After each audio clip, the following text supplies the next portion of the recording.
सो यहाँ पर न्यूक्लियस में प्रोटॉन्स रहते हैं. Proton is positive charge, electron is negative charge. तो प्रोटॉन इलेक्ट्रॉन को अट्रैक्ट करेंगे, तो इसीलिए इलेक्ट्रॉन वो की जो फोर्स है it is toward the centre. Nucleus यहाँ पे सेंटर पे है. तो यहाँ पर सेंट्रीपिटल फोर्स वो कैसे वर्क कर रहा है? Because of electrostatic force between positive and negative charge. Clear? So this is our third example. Now move to fourth example, and that is moon moving toward the earth. ये हमारा अर्थ है, ये हमारा मून है. Moon is rotating, earth is bigger planet, moon is smaller satellite. So earth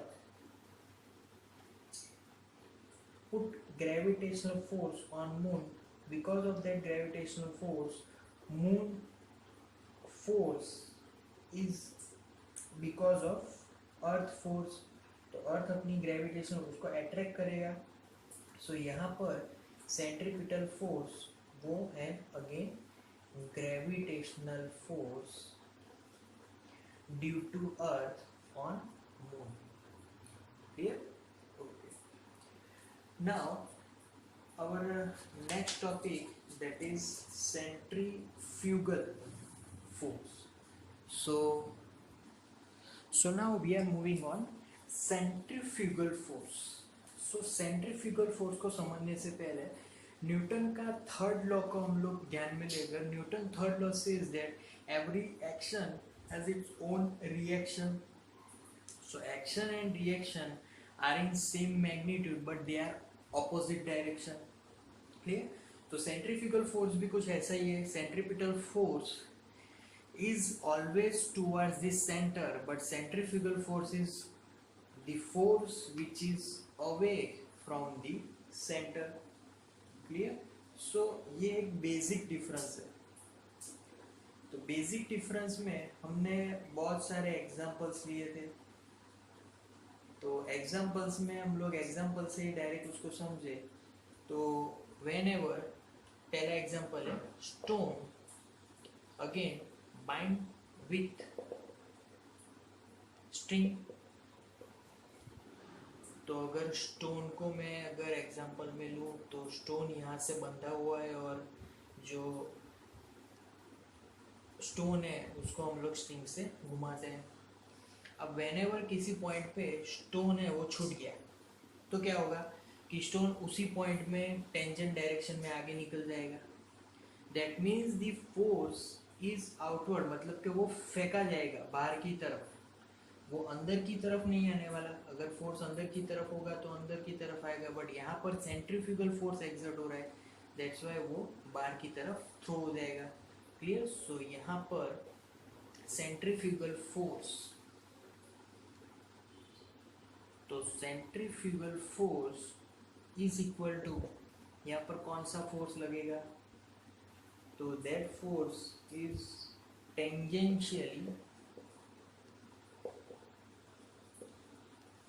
outward direction. Clear? Okay. Now second example, तो हम लोग washing machine की बात करें. वॉशिंग मशीन में वो जो उसका व्हील है वो घूमता रहता है. तो वॉशिंग मशीन में व्हील अगर घूम रहा है तो उसके कारण जो अंदर के क्लोथ्स है वो थोड़े बाहर की डायरेक्शन में चिपक जाते हैं. जब भी वॉशिंग मशीन अगर बंद होगा आफ्टर वॉशिंग द क्लोथ्स, तो व्हाट हैपन्स है, पूरे जो क्लोथ्स है वो इर्द गिर्द रहते हैं, नहीं के बीच में आ जाते हैं. तो वहाँ पर भी कौन सा फोर्स लगा? Due to its speed, due to its velocity, centrifugal force. ये नाउ थर्ड एग्जांपल, अगर हमारी कार है वो एक रेत में फंस गई है, car stopping on sand, what happens there? तो अगर जैसे जैसे व्हील घूमेगा सैंड पीछे से बाहर फेंकाएगी, तो वहाँ पर भी सेंट्रीफ्यूगल फोर्स एक्सर्ट हो रहा है. क्लियर. तो what are the difference between, अब यहाँ पे थोड़ा डिफरेंस देख लेते हैं. कौन सा डिफरेंस? तो centripetal and centrifugal. First difference I can say very easy. That difference is centripetal force is always towards the center. Here, and centrifugal force is away from the center. Clear? Now, centrifugal and centripetal, तो दोनों force acts on, मतलब ये एक comparison हो गया कि they both acts on different bodies.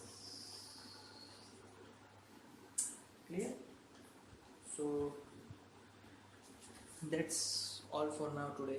Thank you.